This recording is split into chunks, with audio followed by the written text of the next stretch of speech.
Chicago, Illinois. It's the most dominant metropolis in the interior of North America.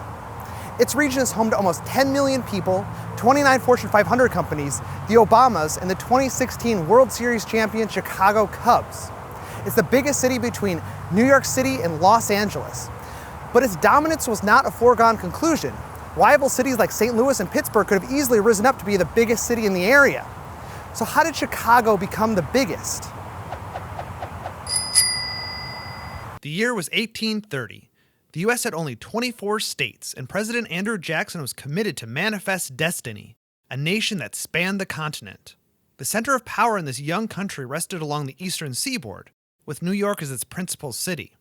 London was the center of gravity in the Western Hemisphere, but New York was rising to take its place. But some Americans were already looking west and believed the next dominant global metropolis lay in the center of North America. Settlers were moving westward in droves, farming some of the most fertile land in the world. Farmers needed markets to sell their produce and purchase necessary supplies. The West needed cities, but where? And which ones would stand above the rest? Which one could compete for the title of the world's greatest city? In the early 1800s, just as in millennia before, access to water proved invaluable to the growth of cities. Cities with natural harbors could serve as trading hubs.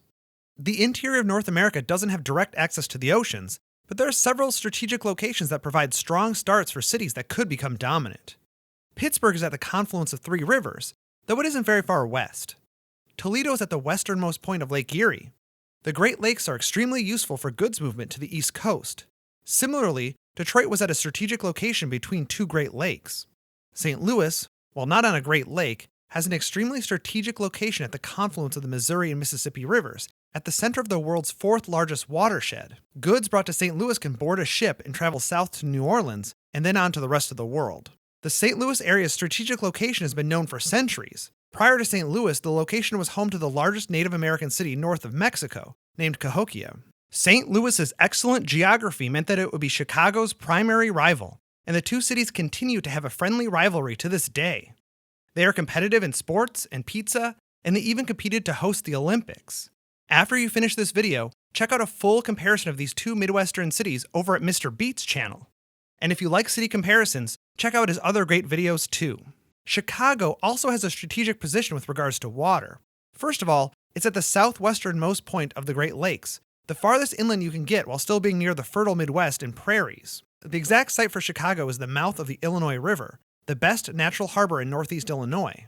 There's something else special about Chicago too. During the wet seasons, one could travel from the mouth of the Illinois River on Lake Michigan all the way to the Mississippi River. This means that Chicago sits at the point that connects the East Coast to New Orleans via an inland route. As a bonus, Chicago is also within easy reach of important natural resources: grasslands, hardwood forests, and softwood forests. Basically, Chicago is the perfect location for a civilization city. Each of these cities I mentioned, and many others, had boosters competing for capital investments from the East Coast. Speculators were placing bets on land they were hoping would increase in value, as their chosen city would become the New York of the prairie. Nowhere were boosters as confident, and perhaps as overconfident, as those in Chicago.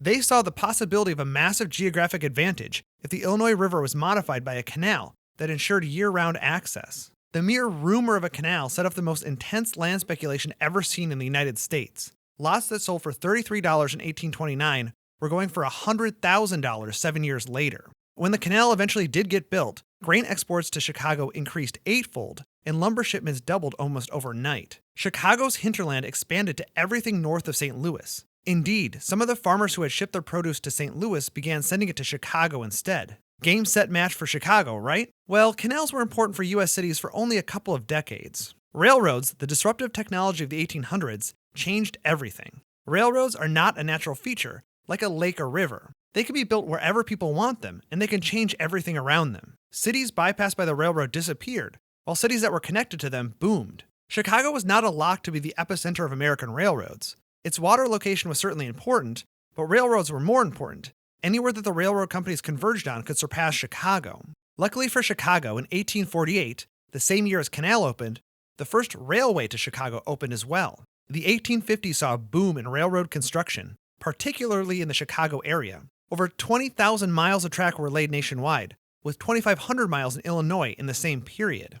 Chicago dominated in the water access years, But how did it come to dominate in the railroad years?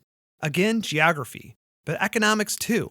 Chicago succeeded because the economy at the time was still centered in the Northeast. Chicago provided fast, convenient, and direct access to the Northeast and the investor class by railroad, but it still offered companies cheap, slow access by water, too. Chicago's location at the southwest edge of the Great Lakes turned out to be useful for railroads as well. Chicago connects to New York directly, then the tracks fan out to cities as far-flung as Seattle, San Francisco, Los Angeles, and other points west. By 1869, Chicago had links to the Pacific Ocean. At this point, Chicago was ascendant, and even boosters of other cities began to realize that Chicago may be the chosen one metropolis of the mid-continent. Game, set, and match for Chicago, right? Well, not so fast. Things were looking good until Mrs. O'Leary's cow kicked that lantern over on October 8, 1871. The Great Chicago Fire destroyed 3.3 square miles and left one-third of the city homeless. The scope of the devastation was enormous.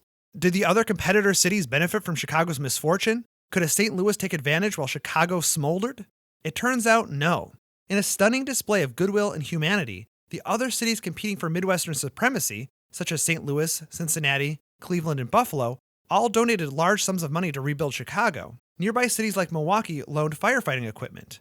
The aid certainly helped, but so too did the railroads. Chicago just had to be rebuilt because all of the railroads already terminated there. The railroads may not have been a natural feature initially, but now that they were built, they may as well be. They didn't get ruined by the fire, and it would have been too costly to move them to other cities. By 1893, Chicago had completely rebounded and was ready to celebrate. It hosted the world's Columbian Exhibition. The White City, set on over 600 acres on Lake Michigan, symbolized Chicago's rebirth. It was also credited with ushering in the City Beautiful movement, but that's a video for a different day. Game, set, match for Chicago, right? Yeah, pretty much.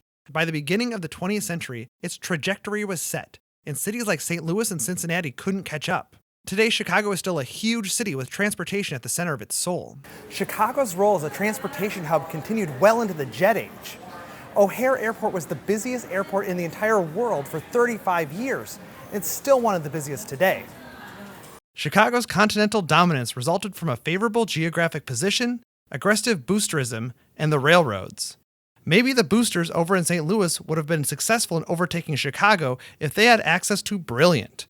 Brilliant is a problem-solving website that teaches you to think critically by taking complicated concepts, like the ones presented in this video, break them up into bite-sized nuggets, present clear thinking in each part, then build them back up into an interesting conclusion.